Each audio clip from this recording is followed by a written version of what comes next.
sais pourquoi je suis là? Alors, je vais te le dire. J'avais à cœur de me présenter, vraiment, moi, qui je suis. Pas celle que tu vois avec des titres, pas celle que tu vois dans le transgénérationnel, pas celle qui a créé une école. Moi, juste moi, Bénédicte. C'est pas pour t'expliquer aujourd'hui une méthode, ni pour me cacher derrière des concepts, ou je vais juste venir te déposer un bout de mon histoire. Tu peux te dire, je m'en fous. Tu peux te dire, j'ai pas envie de savoir.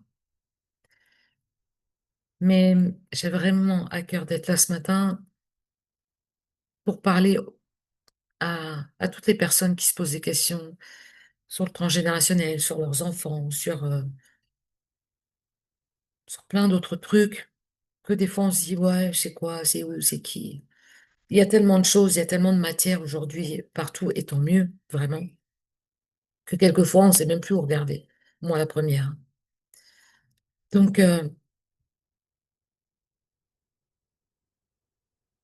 depuis toute petite, vraiment, je suis une famille, on est quatre filles, et depuis toute petite, je me suis demandé, qu'est-ce que je suis venue faire ici?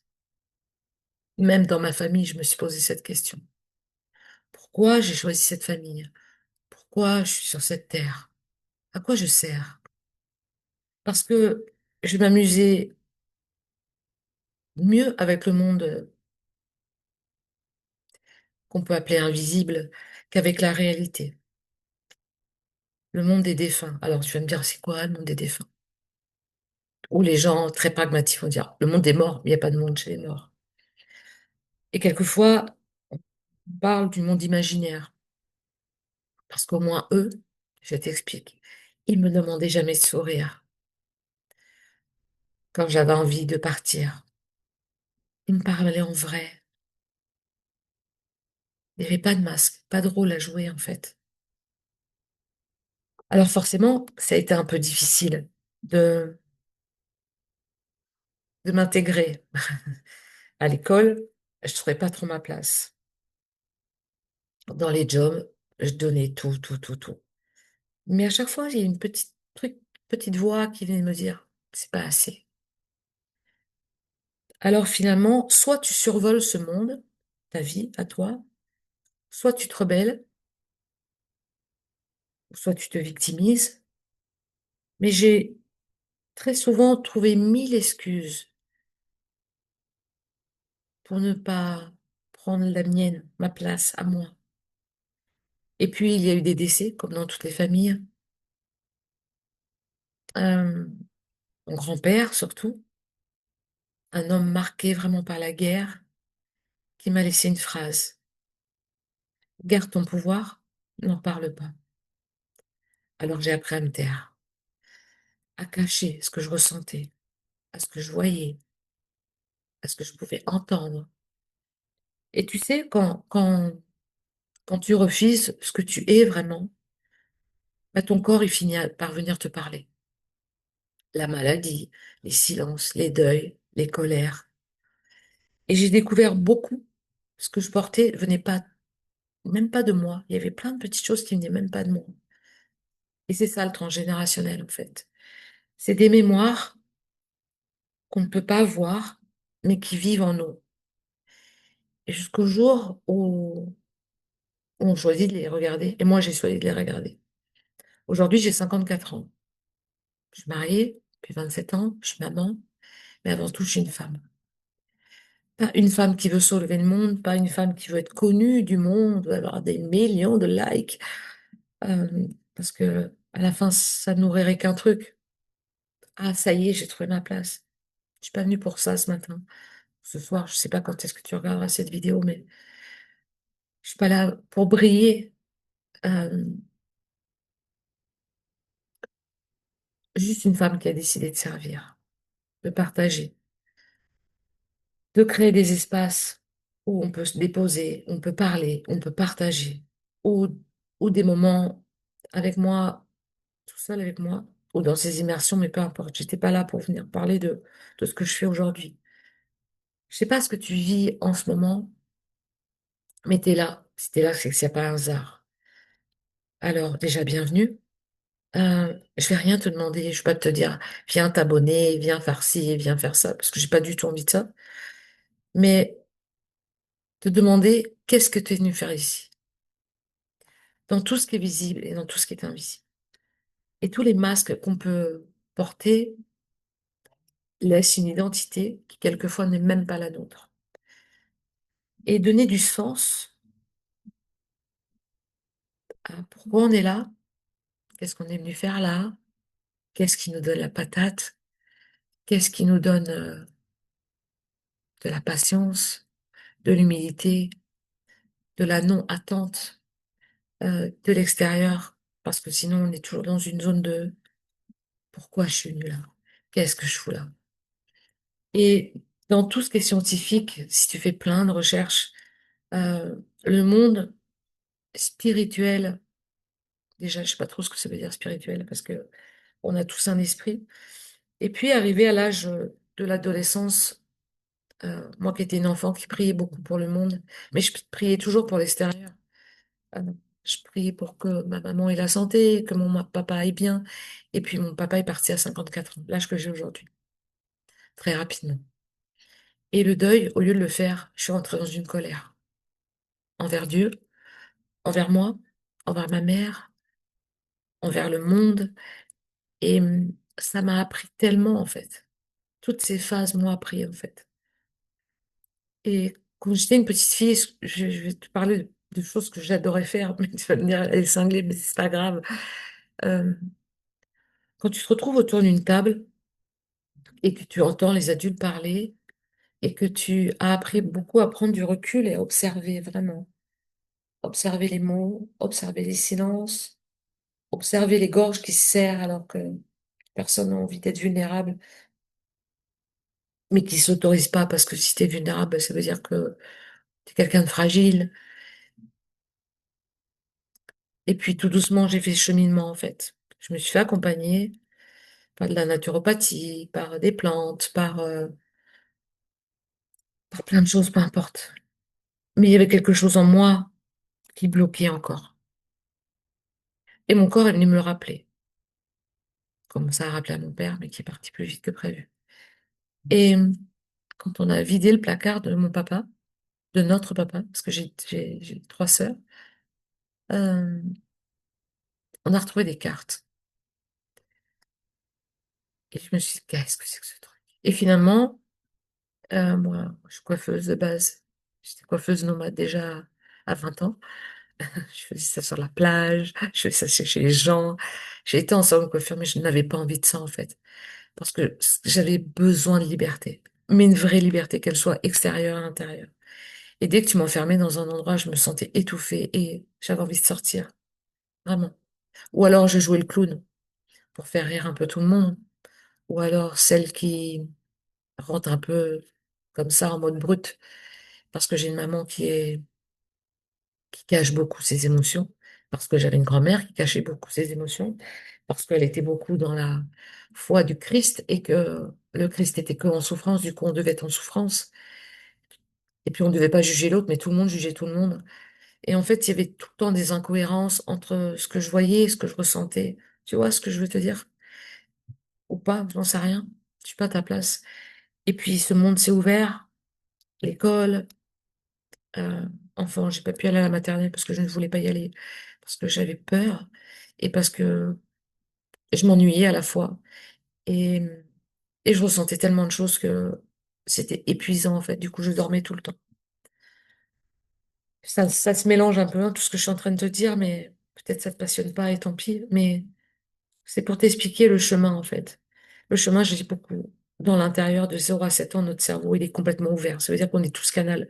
L'hyperconscience est ouvert.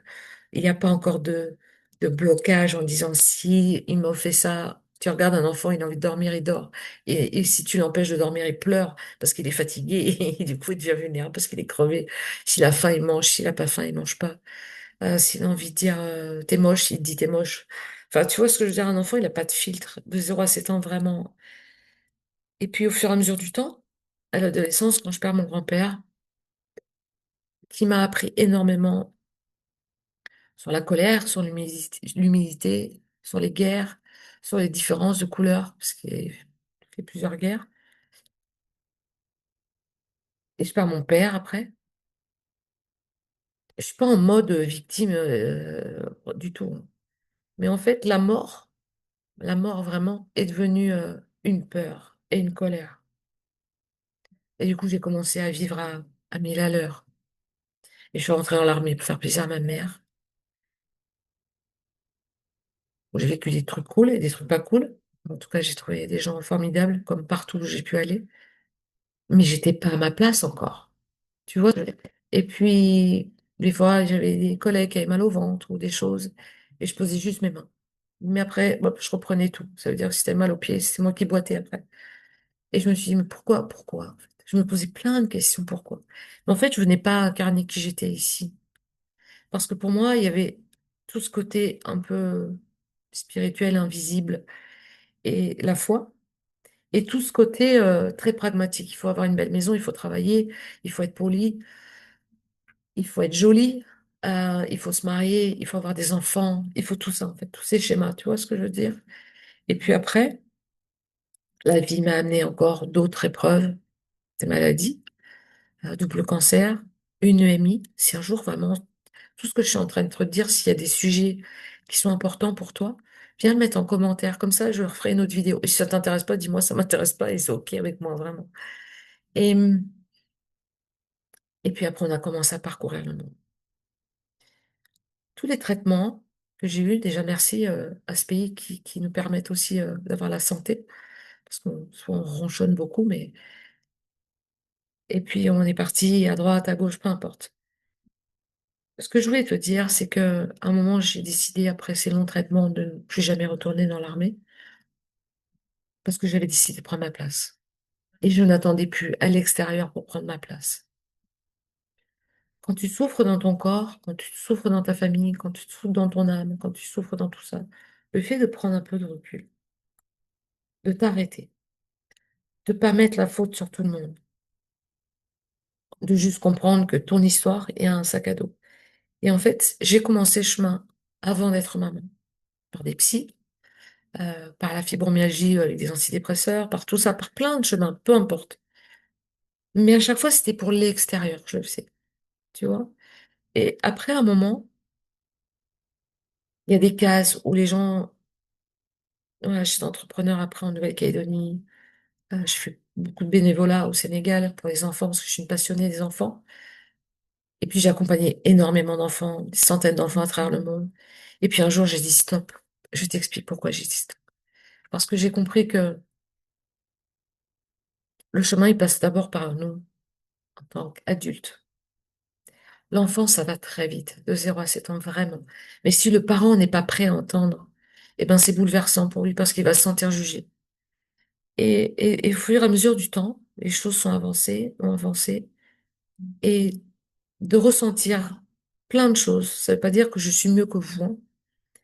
Mais pourquoi j'ai décidé de pas mettre une case de médium ou de coach ou de thérapeute ou de mentor, même si quand on se crée un statut d'entreprise, on doit mettre des fonctions et c'est normal, mais d'apprendre à se connaître et de se dire qu'est-ce que je suis venue foutre sur cette terre, vraiment, qu'est-ce que je suis venue faire là? Et bien, ce que je suis venue faire là, c'est ouvrir des cœurs. Ce que je suis venue faire là, c'est clarifier quelquefois des objectifs où la personne va penser que oh, si je fais ça, je vais gagner ça, ou si je fais ça, ou je m'habille comme ça, je vais trouver l'amour de ma vie, ou si je mange toutes ces graines, bah, j'aurai toujours la santé, et si je bois jamais d'alcool, bah, ce sera comme ça, si je prie tous les jours, je serai quelqu'un de bon. Tout ça, ça va nourrir une identité. Est-ce que c'est vraiment la tienne? Pourquoi je te parle de ça? Parce que je suis passée par ce chemin. Et que quelquefois, j'y suis encore. Et c'est pas le problème, en fait. Et il n'y a même pas de problème, d'ailleurs. C'est, il y a ce monde visible, ce monde invisible aujourd'hui, et il y a l'amour, l'argent, et tout est aujourd'hui, tout est cloisonné, en fait. Et du coup, on se cloisonne soi-même. Et déjà que c'est bien cloisonné dans notre cerveau, on utilise 5% de notre potentiel. 5%, c'est rien. Vraiment, c'est rien. Alors que je te parle pas d'être connecté à je sais pas quoi, c'est vraiment de devenir te poser ici et te dire, OK, Mamie, c'était quoi son histoire? Pépé, c'est quoi son histoire? Maman, c'est quoi ton histoire? Papa, c'est quoi ton histoire? Et que si nous, on parle en vrai avec nos enfants, pas en nourrissant le triangle dramatique de Cartman, de la victime, du bourreau, du persécuteur, de tout ça, mais sachez que chaque chose, ce que l'ont vécu nos ancêtres, c'est dans notre ADN. Des petites bribes de choses. Alors, on va parler d'épigénétique, ok. Mais j'ai pas envie de parler au niveau pro. J'ai vraiment envie de parler de cœur, en fait. Parce que au fur et à mesure du temps, et je l'ai constaté il y a quelques jours encore, les gens ne respirent plus. Mais respirent plus du tout. Mais la cage thoracique, elle est en train de se renfermer, en fait. Tu sais pourquoi? Parce qu'au fur et à mesure du temps, et j'ai vu pour moi, toutes les blessures de dévalorisation, rien qu'un carnet de notes que tu ramènes comme ça, et qu'on te dit, ouais, ouais, ou un stylo rouge barré. Alors, je te dis pas qu'il faut devenir extra bienveillant et surtout ne pas dire que c'est bien ou c'est mal.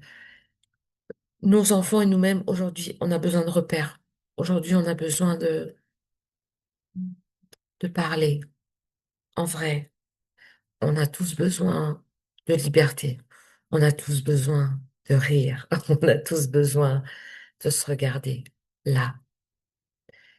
Et c'est pas un passe-temps, en fait. Alors, je vais pas te parler des missions et des machins parce que les pragmatiques vont dire, ah, encore une barrée. Non, je te parle juste en vrai. Voilà. C'était un petit bout de mon histoire.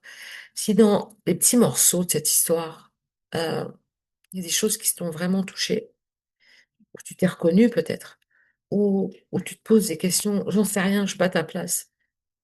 N'hésite pas à mettre un commentaire. N'hésite pas à venir poser une question en disant, j'aimerais bien que tu parles de ça.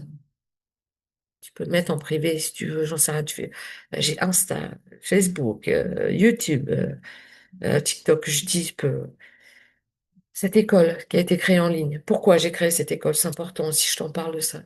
Parce que quand j'étais enfant, je me trouvais à ma place nulle part. Et quand tout est ouvert et que tu refermes tout à l'intérieur de toi, tu sais plus où est ton chemin. Tu sais exactement à un moment ce que tu veux plus. Mais ce que tu veux vraiment, c'est ta tête qui va venir te le dire. Mais ton cœur, il reste toujours enfermé. Pourquoi? Parce qu'il a une blessure de dévalorisation. Parce qu'il rentre dans un système juge coupable. Parce qu'il pense, il projette, il rationalise. Et il va vouloir sauver, mais il va s'oublier. Il va vouloir courir après le succès. Et finalement, il n'est pas prêt à accepter ce succès. Alors, je suis pas là pour faire du succès.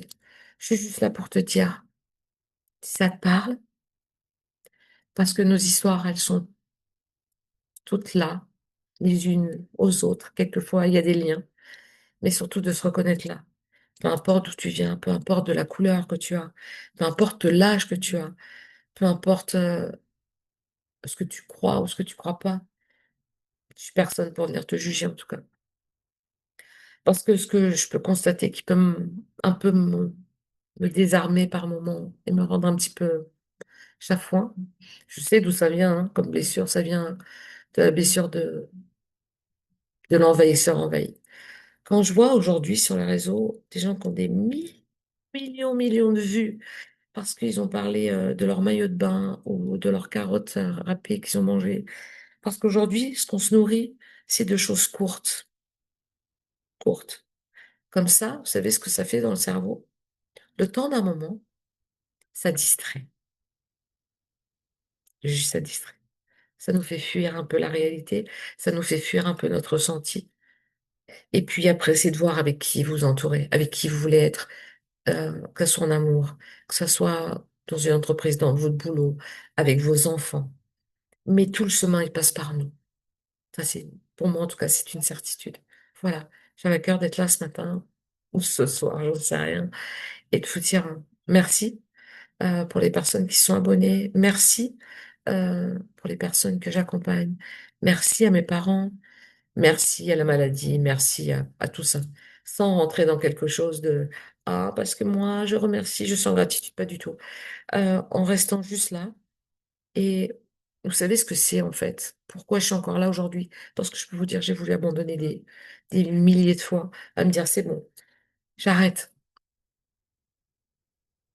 parce que c'est plus fort que moi, en fait. Voilà, tout simplement. Et c'est sans étiquette, sans,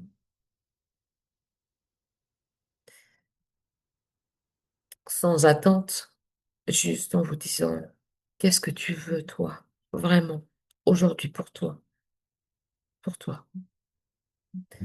Un truc que ça vaut des millions, un truc qui n'est pas palpable, en fait. Et je vais m'adresser à un jeune garçon que j'ai rencontré il y a quelques jours, et à sa maman, qui m'a beaucoup touchée. Si tu te reconnais par là, je ne dirais pas qui tu es.